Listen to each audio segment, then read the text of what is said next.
So a lot of people have gotten their 16 Pro Max now, and they're very intensively comparing it to the 15 Pro Max and finding all the little nuanced differences. But most people with a 15 Pro Max are not getting a 16 Pro Max. In fact, if you do, you're probably someone who just upgrades every year anyway, or you're someone like me who's trying to review the new phone. But if you're not one of those people, do not upgrade from the 15 Pro Max to the 16 Pro Max. I can tell you that right now. Although I will be doing a comparison between those two to see if you have an older phone, should you go for the 16 Pro Max right away, or maybe save some money and find a used or renewed 15 Pro Max. But in this video, we're gonna go 2 generations back to the 14 Pro Max. And honestly, even this is a little recent of a comparison. If I still had my 13 Pro Max, that's what I'd be comparing against the 16 Pro Max. But I do know there's still a good amount of you out there who have a 14 Pro Max that is considering the upgrade. So we're gonna go very in depth in this comparison video and go through every single thing that the 16 Pro Max has that's different than the 14 Pro Max.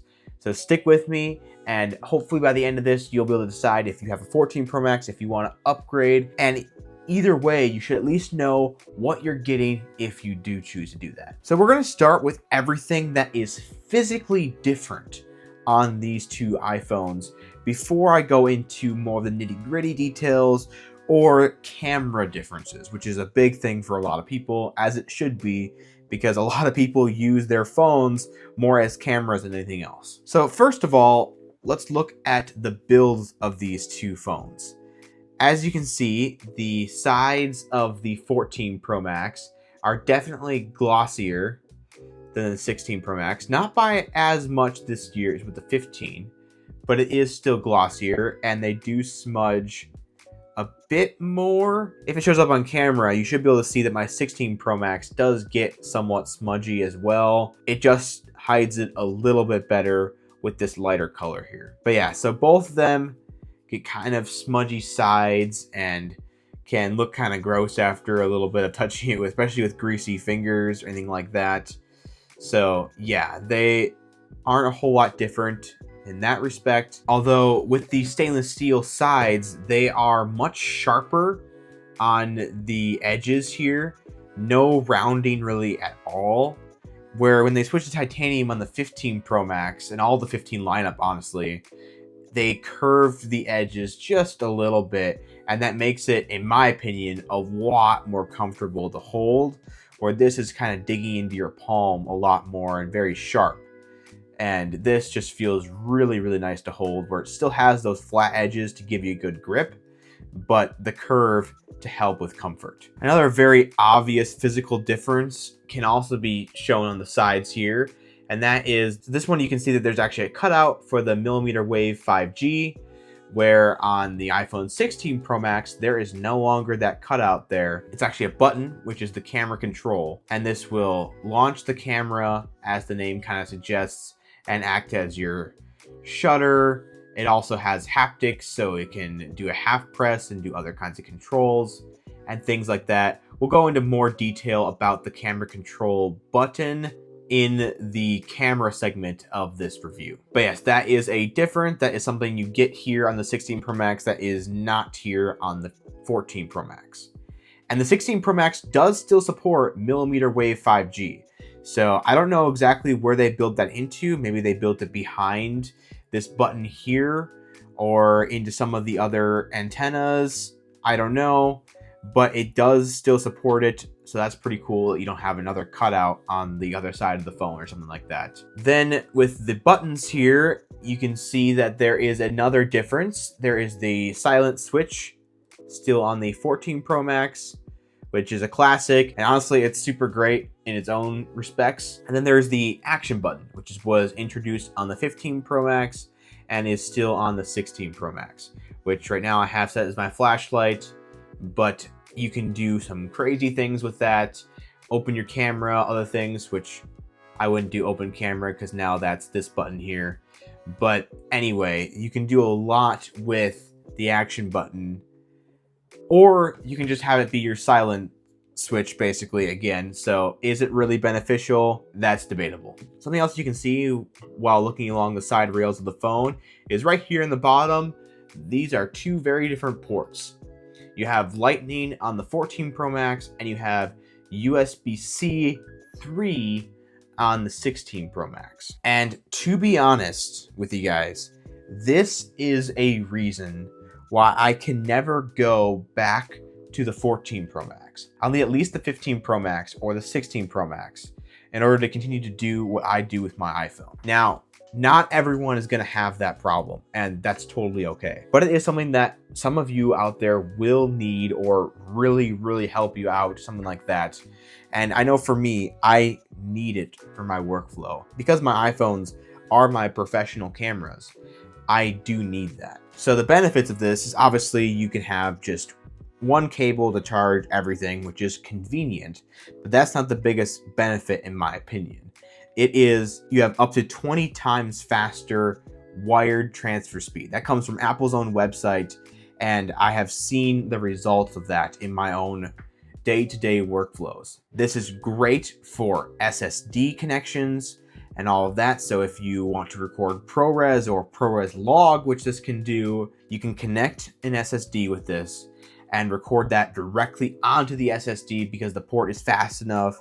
And that is just super helpful. Even if you have a USB-C to Lightning adapter, it is not going to support all of those things because this is just USB 2.0 speeds, which are incredibly slow and crappy for data transfer. So yeah, in my opinion, this USB-C port on the Pro iPhones is just super important to me. And I couldn't even do the regular 15s or 16s on the iPhones because both of those, while they still have USB-C, it's the same speeds as the Lightning port, just with USB-C. So that doesn't help me at all. I need the Pro iPhone's USB-C ports. The 15 Pro, Pro Max, or 16 Pro or Pro Max would work for me, but that's basically what I need in order to do what I do with my iPhones. Let me know in the comments down below if you want to see more on this channel of how to use the iPhone as a professional camera. I probably wouldn't call myself a true professional because I'm more just learning these things as I go, but I do have a good amount of tricks and tips that I have learned along the way that I'd be more than willing to share with you guys if you want to know. All right, so we're almost done with the physical differences here. A big one that you can probably all see is the screen size differences. And yeah, the 16 Pro Max is definitely bigger. It is a 6.9 inch screen instead of a 6.7 inch screen. But physically, these phones are actually incredibly close in dimensions. So here's a more lighter background so you can see where the screen exactly ends a bit better. And I'm pretty sure you guys can see even from the camera there how much thinner the bezels are on the new 16 Pro Max. I would say they're probably half, if not even less than half as thin as on the 14 Pro Max. And this is a big reason why the 16 Pro Max is actually a larger screen. So I was trying to notice if these phones were actually any different physically in dimensions. And what I found was really interesting. So for width, both of these phones are nearly identical. On Apple's website, they are both noted to be 77.6 millimeters wide. Exactly the same. Now in inches, there's a 0.01 difference. I have a feeling it's not even quite a full 0.01 though, because I don't know why the millimeters would be exactly the same. So it might be slightly wider on the new 16 Pro Max, but I can't notice the difference. Honestly, I've been trying to just eyeball the difference and I cannot see it. So I think the millimeters is probably a bit more accurate where they're identical. So that is really cool because honestly, I did not really want much wider of a phone, especially like the 14, the 13 Pro Max, like those were big phones. I didn't need anything wider than that. But having a more curved and more comfortable same width phone that's just a bigger screen, now that is totally something that I am for. So that's a really awesome thing that I found with the 16 Pro Max here. The 16 Pro Max is slightly taller, which you can probably see when I line them up side by side like this. To be exact, it's about 2.3 millimeters taller, or 0.09 inches taller. So again, very, very small, but yes, it is a little bit taller. It's not really any wider though. And then it's also fractionally thicker, 0.4 millimeters thicker, in fact, or 0.01 inches. And yeah, I can't really even eyeball a thickness difference. In fact, because of the curved edges, the 16 Pro Max actually looks a little bit thinner than the 14 Pro Max to my eyes. So I really like the 16 Pro Max is only slightly physically larger, mainly when it comes to height, and yet you get a noticeably larger screen. I think that's a really cool use of space from Apple, and the thinner bezels makes that all possible. Now, continuing with the screen, these are both rated to have the same typical 1000 nits of max brightness, 1600 max for HDR, and 2000 max for outdoor. Right now, it's looking like the 14 Pro Max actually looks brighter, but let's force the phones to actually go brighter. And as you can see, the 16 is actually saying it's lower right now, so that makes sense. Max them out. And yeah, I would say they look pretty stinking similar. I do think that potentially from more viewing angles, the 16 Pro Max looks a little bit brighter, but that could just be my eyes, and I'll try to show some B-roll to see if you guys can see that as well. But the dimmest brightness setting should be even less on the 16 Pro Max. And this is still a very bright room, so it's gonna be hard to see here, and I honestly can't tell much of a difference. But I'll show some B-roll of this in complete darkness and see if you can tell that the 16 Pro Max gets even darker. And if you don't know why that could be a good thing, well, then you've probably not been blinded by your phone in the middle of the night when turning it on. And that is quite helpful and a welcome difference. Last thing about the screens here, the iPhone 16 Pro Max is supposed to have a 50% stronger ceramic shield, and that's great. Less cracking, awesome. It's not any more scratch resistant though. I know specifically Jerry Rig Everything tested that, and it scratches the same levels and always scratched at. So it's still glass. It's gonna scratch in the same way the previous screen scratched. But as far as cracking, it should be more resistant to that, thanks to, I think they're using more ceramic in the glass screen now.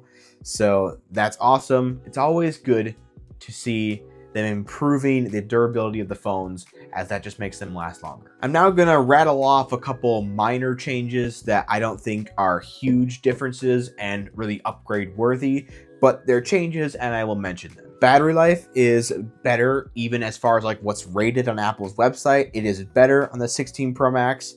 How much better exactly? I can't really tell you. I haven't had this phone for long enough to give a firm answer on that, but from other people's tests and things like that, it seems like it's going to give you a couple more hours than previous versions. In my opinion, the Pro Max's battery life has always been good, so I don't think that alone is a reason to upgrade unless your 14 Pro Max's battery is failing you and you have to already purchase a new battery. Well, then maybe you can put that towards the new phone if some of the other changes is worth it to you. And then the 16 Pro Max has Wi-Fi 7 support over Wi-Fi 6 on the 14 Pro Max, and it has their second gen ultra wideband chip. Again, nice things, but reasons to upgrade, probably not. And the last thing, which I was debating to include in this section or not, is Apple Intelligence. I am gonna gloss over that because right now it's not here. And I can't really say this is a reason to upgrade without using it firsthand on this device. I have the beta on my 15 Pro Max. I have not gotten it on my 16 Pro Max yet because honestly, I haven't really been missing those features. The newer Siri animation is cool, but it doesn't have a lot of its core impressive features. It won't have that till basically next year.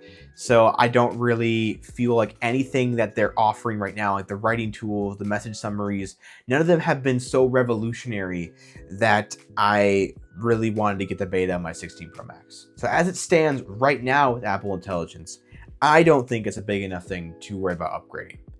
But as more and more features come out and the ChatGPT integrations come out, that may change, and then I will do a separate video all about Apple Intelligence once that's actually out. All right, so the last thing we're gonna start doing some comparisons on and testing on is chip differences before we go into the camera changes. So as you can see, I have Geekbench 6 and 3D Mark on both of these phones right here. So we're gonna run a few benchmarks, and I know benchmarks don't tell you everything about these phones, but they will give you some pretty good ideas and estimates without me spending 4 hours testing out a whole bunch of different apps, which if you want to see that, let me know, and I can do a more in-depth real-world testing of all sorts of different apps instead of doing a benchmark to kind of summarize them. One thing I'll point out right here is the clock speed of the CPUs is actually higher here on the 16 Pro Max. It's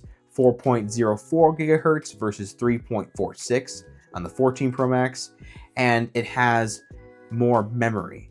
So it never shows the full amount of memory because Geekbench 6 doesn't have access to all of that, and they keep some saved for system processes and all that stuff. So really the iPhone 16 Pro Max comes with 8 gigabytes of RAM, and the 14 Pro Max comes with 6. And all the 16s and the 15 Pro Max has 8 gigabytes of RAM.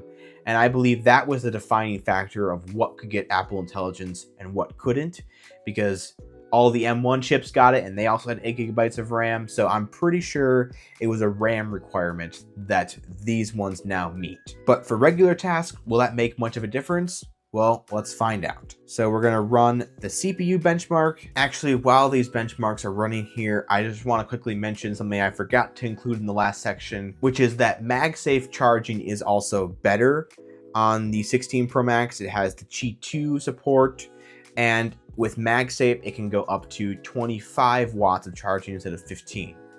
Now, this would also be considered a minor change to me because one, I usually use my MagSafe chargers as overnight chargers, and it doesn't really matter if it's a little bit faster, in my opinion. And two, that requires you to get Apple's new MagSafe wireless puck, and you have to at least have a 30-watt charging brick or higher because some power is lost in wireless charging. Yeah, that's a lot to spend on new charging equipment, and if you have third-party MagSafe 3-in-1 stands or anything like that, they're not going to support the new charging standard until you get a new updated version that supports the 25-watt MagSafe charging.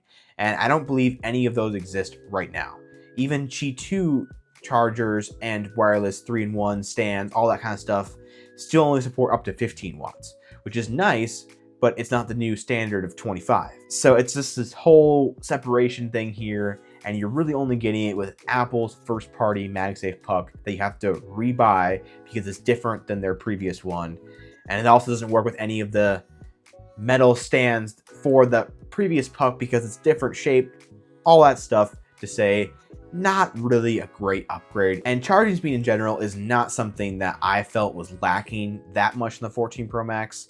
I know there's some people who really need that fast charging for their lives, and if that's the case, then this might make a difference. But for me, I usually charge my phones overnight, and they usually last me throughout the whole day. Except for sometimes when I'm using them as cameras, but then I have a charger here and it charges plenty fast for me. So I don't really know what to say. It's not a huge difference for me. And apparently the wired charging can go up to maybe like 45 watts, I think they said now. But I've also heard some people say they can't get it to charge like that. So not quite sure on that front yet. Once I spend more time with this phone, I want to do a dedicated video on it, the battery life and the charging speeds and things like that, and give you guys a more rounded opinion on that. Not that the benchmark finishing faster means a whole lot, but yes, the 16 Pro Max did do this benchmark in a faster amount of time. And just for clarification's sake, these are both running iOS 18. So that is not a difference there. They both have 6 cores, 2 performance cores, 4 efficiency cores. The difference is only RAM and the newer architecture of the 2nd generation 3nm chip on the A18 Pro. So that's this one. This is the A16. And as you can see, it is pretty significantly faster when it comes to single core and multi-core. almost 1,000 more on single core, about 1,500 more on multi-core as well. As you can see, I scored right around the average of this device. So you're getting a pretty accurate comparison right here. And yeah, the 15 Pro Max and the 15 Pro is definitely faster than this. Look at the 16 Pro Max, it also beats out both of those by a good amount as well. And really the only thing on the mobile version of Geekbench that's beating out the 16 Pro Max is some of the M1, M2, and I'm sure the M4 chips in the iPad Pros here, which those are desktop class chips. It makes a lot of sense. But look, this device is almost matching the M1 chip speed, and that was a very, very impressive chip and a desktop level chip, and now this is just a phone chip.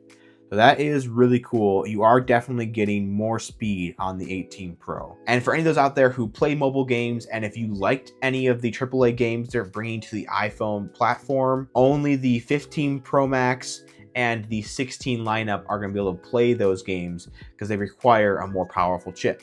So if that's important to you, then you can't use the 14 Pro Max for that. Now, to me, it's not the biggest deal, but if it is to you, then that is something to consider as well. And now I'm going to quickly run a GPU benchmark, and then we're going to do 3D mark. If you're not interested in benchmarks at all, these videos have chapters, so please just skip right past and go right to the camera comparison. I know benchmarks aren't for everyone, but some people really like them, and that's why I choose to include them. And the 16 Pro Max finished again before the 14 Pro Max, which makes sense. Yeah, again, this is a pretty big difference here between the scores. 32,413 for the 16 Pro Max and 23,789 on the 14 Pro Max. Quite a bit better GPU than this one. So again, for gaming and mobile gaming, all that kind of stuff, you're gonna want the 16 Pro Max for that. Some of that has to do with the memory. It's kind of weird that they show CPU information still under the GPU benchmark, but oh well. But I do know that the 16 Pro Max does have a 6-core GPU versus only a 5-core on the 14 Pro Max. So that's another big advantage to it. And this actually beats the average of what most people have gotten on their 14 Pro Max. And this actually also beats the iPad with the M1 chip on the 16 Pro Max. Really only the M2 chip iPad is beating it out. And against any other iPhone, it is definitely beating them in graphics. So these are some of the 3D Mark tests. I was considering doing the Solar Bay test, but this one does use ray tracing, and I know that the chip on the 14 Pro Max does not have ray tracing. So just because of that, it's going to kind of slaughter the 14 Pro Max. So we're going to do Wildlife Extreme, which is the recommended test for this device, as it cannot support the recommended test for the 16 Pro Max, which is Steel Nomad Lite, and that one requires 8 gigabytes of RAM, and this 14 Pro Max does not have it. So we're going to do the Wildlife Extreme stress test, which does a 20-minute test, and we'll see how these devices handle extended workloads, because the 16 Pro Max is supposed to have a better cooling system, and we'll see if it does handle it better. So I maxed out the brightness and made sure that auto brightness was turned off. So now let's see if either of these dim and how the results are after this 20-minute stress test.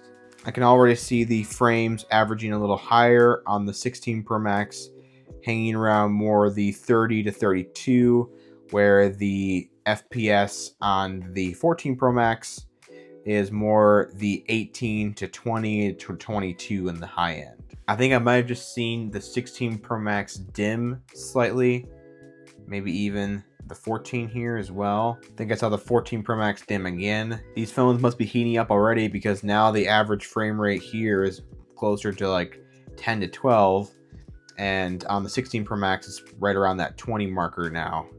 Both of them have like plummeted by 10 seemingly already, just on the third loop. All right, these benchmarks have ran. As you can see, they're both still at max brightness, but yeah, they're definitely not quite as bright as they were before. From what I can tell, it looks like the 16 Pro Max is a little brighter than the 14 Pro Max, which does show that it does have a little bit better thermal performance here. And yeah, I mean, in both scores, it did better, but it's not significant. Both its lowest loop score and its best loop score are better than the 14 Pro Max, but honestly, I was hoping the stability would be a greater improvement. It's only at 65% versus 60% here on the 14 Pro Max.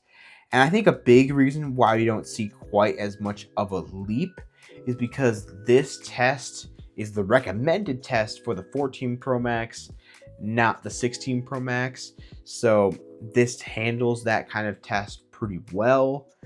And it's not really optimized as much for it, so we're not seeing all the benefits of these newer chips as well. And can't even run what the 16 Pro Max recommends on the 14 Pro Max. So this is as good of a comparison as we can get. But as you can see, both of them were decreasing pretty fast, had a big drop off right after the test started. And the 14 Pro Max plummeted a little bit more and had a bit more of inconsistencies, where the 16 Pro Max was pretty much consistently around that 3,000 mark after it got going and got heated up. So it does look like it's able to handle the sustained performance a little bit better. It's less of dropping straight down, and it's kind of looks like it's leveling out around that marker. So that probably means the thermal performance is helping a lot, and it's being able to create consistency better. But I would still like to see that more, and more like at the 80% stability or something like that, because this is still quite the drop off after just a little bit of time. And this is interesting. I see the 14 Pro Max just brightened up again. So it must have dissipated the heat quicker than the 16 Pro Max. And let's see if I can tell physical difference here. Yeah, I do think the 16 Pro Max feels a little bit warmer. I don't have a thermal camera, unfortunately, so I can't give you exact numbers here, but yeah, it looks like the 14 Pro Max got rid of that heat faster. This is another thing you don't get if you compare it to the 15 Pro Max, because I think the 15 Pro Max kind of had some overheating problems, to be honest.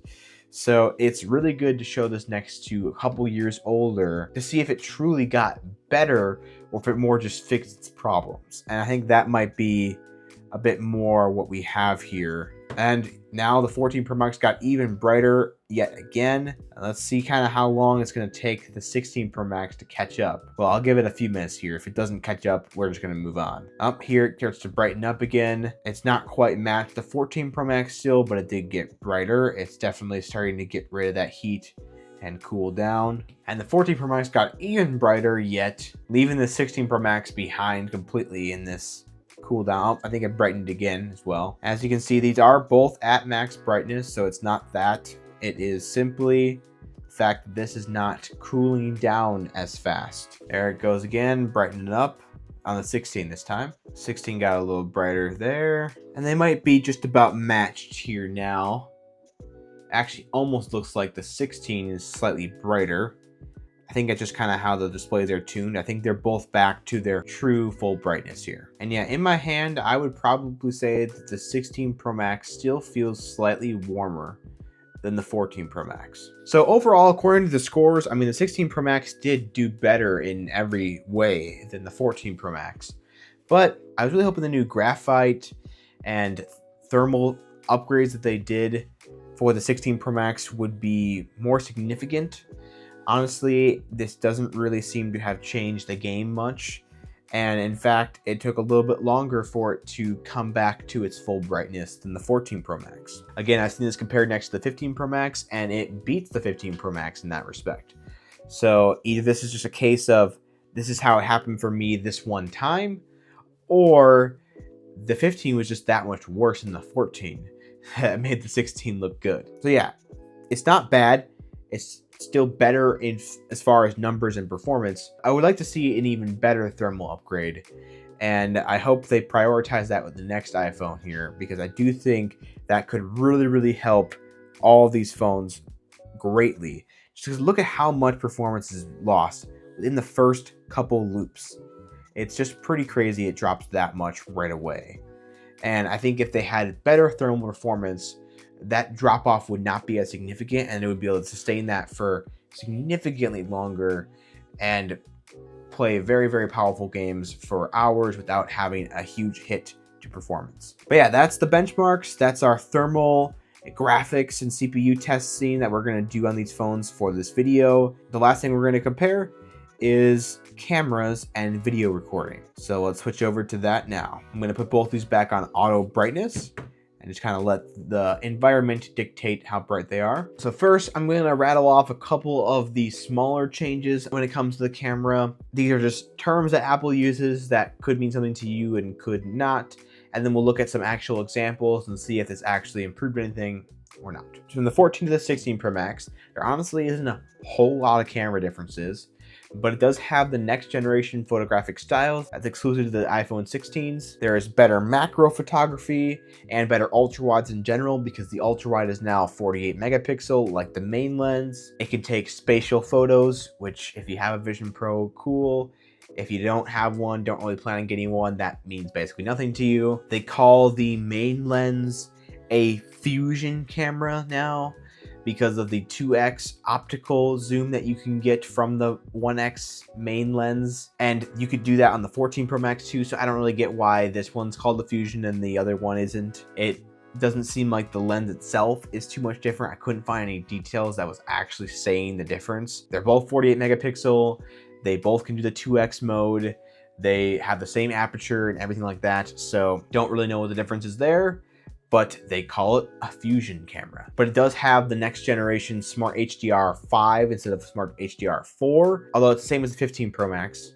They didn't really update their Smart HDR this year, which is odd, but it is still a better processing on the photos than on the 14 Pro Max. And you get a 5x optical zoom lens on the 16 Pro Max versus the 3x on the 14, and I do like that new 5x telephoto way better. In my opinion, it works better for what I use, and it enables 25x digital zoom on the camera app as well versus just 15x for the 14. But it does mean that 3x shots aren't quite as high resolution, and that is definitely a trade-off to consider. It also allows in the 16 Pro Max 24 megapixel regular shots.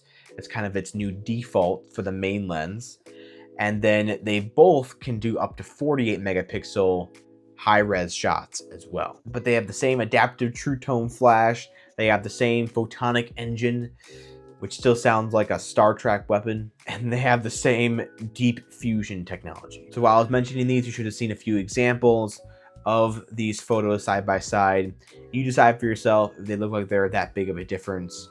And when it comes to the front-facing camera, very similar stuff here. They get Smart HDR5, but the camera itself, as far as I can tell, seems to be exactly the same. And they have those new photographic styles. And then when it goes to the video on the front-facing camera, they do support Dolby Vision now. And when you do a quick take video, that is going to be full resolution versus the much lower res version that you get on any previous iPhone version. And speaking of video recording, there are definitely some changes here that are notable. Obviously, it has Dolby Vision support, which I just mentioned, and that is awesome to see that come to the iPhone. It can record now in 100 and 120 frames per second with this Fusion camera only, so that's exclusive to the main lens. And that is up to 4K, and that enables 4K 120 slow motion, which is really cool. And what's awesome about it is you can just record in 4K 120, and then after the fact, you can reduce the speed by a few different options and actually create the slow-mo after the fact. Really cool stuff. Does take up a pretty good amount of storage, but it is a nice option to have. And then again, on the rear cameras, you have that full res quick take video instead of the much lower quality ones on the previous iPhone models. And you get spatial video for the few people who have a Vision Pro out there. And if you ever plan on getting one, I mean, it's there, so hey, cool. I wouldn't upgrade for that though. And then when you connect an external drive, you can record in log. And of course, they both support ProRes, but because of that external drive, you can do a lot more ProRes log footage on the iPhone 16 Pro Max and the 15 Pro Max. And that is a really nice benefit. It's something I will be moving to once I dial in my color grading techniques a little bit more. And then lastly, as far as video recording differences here, this has spatial audio recording, which enables some really cool after the fact audio mixing that you can do. And it has 4 studio quality microphones built into this device, which I don't really know what studio quality exactly means because it's not like it's actually in a studio. But yes, they are supposed to be better than before. So we're gonna test that. This last little segment of the video, we're gonna record from both of these cameras using the built-in microphones only and see which one of them really does a better job. So this is the front-facing video recording from the iPhone 16 Pro Max here, and you're hearing the built-in mics at the standard setting. And yeah, I mean, it looks really good. The only real difference hardware-wise, well, there isn't really one. So the only real difference is that it processes with Smart HDR5, not Smart HDR4 on the 14 Pro Max. But the microphones are supposed to be a lot better. So let me know if you guys noticed that and how big of a deal that is for you personally. So this is the front-facing camera on the 14 Pro Max. And yeah, it is basically the same looking as far as I can really tell. I don't think one looks better than the other. The processing is a little different, but let me know. Can you guys tell much of a difference? I'm trying not to put the window too much in the line of sight here. But yeah, I mean, again, I kind of like it. I think it looks nice. I don't really see a, wow, there's a difference right there. It just looks like a really good iPhone front-facing camera. But the microphones might be worse. So let me know how you guys think the microphones sound. If you think the 4 studio quality microphones are a huge improvement on the iPhone 16 Pro Max or not. All right, so this is the iPhone 16 Pro Max's rear camera.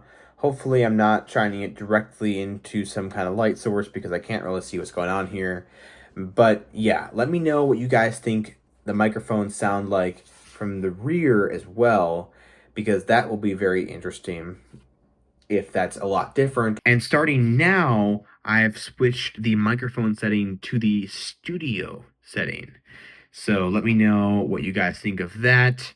If you think this sounds more studio quality, or if it sounds worse than just the standard setting, anything like that, let me know. Obviously, the 14 Pro Max can't do this at all, so this is a benefit if it sounds better on the 16 Pro Max than the 14. So here's the 14 Pro Max recording from the rear, again with its built-in microphones, and no additional settings that I can turn on from the native camera app with this as well. So yeah, let me know what you guys think. Does this video quality look poorer or anything like that, or does it look just as good? Do the microphones sound a lot worse, or does Apple overhype the fact that they're now studio quality microphones? I don't know. Let me know all of that down in the comments below. I'll see and hear the audio and everything like that in the editing process, but I'm not able to really see that and hear it all right now. I can totally test the in-frame and cinematic settings of audio mix on the iPhone 16 Pro Max in a future video if you guys want to see it. The unfortunate thing is they really are only for when you have multiple people in the shot, and right now I don't have anyone else to do that with. So I can make an effort to do that if you guys want to see it. So just let me know in the comments down below. Anyway, guys, if you enjoyed this video, please give it a like and comment below and share this video. Get it out there. Let a bunch of people see this, especially if you know someone who's got a 14 Pro Max that's considering upgrading.